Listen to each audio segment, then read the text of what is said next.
À l'abri des caméras, ce samedi, le président Emmanuel Macron a rendu visite à la famille de Stéphanie M, policière morte après avoir reçu 2 coups de couteau. La nation est aux côtés de sa famille, de ses collègues et des forces de l'ordre.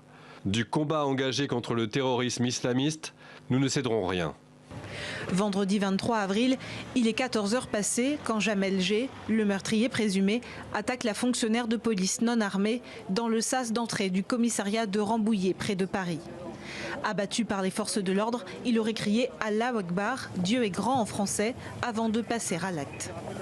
Le parquet antiterroriste s'est saisi de l'enquête et tente de cerner le profil de l'assaillant présumé. Inconnu des services de police, Jamel G est un ressortissant tunisien, chauffeur-livreur de profession. À 36 ans, il était titulaire d'une carte de séjour valable jusqu'en décembre 2021.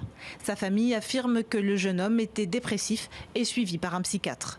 Son père et 2 autres personnes supposées l'avoir hébergé ont été placées en garde à vue. Les forces de l'ordre dénoncent des conditions de sécurité déplorables.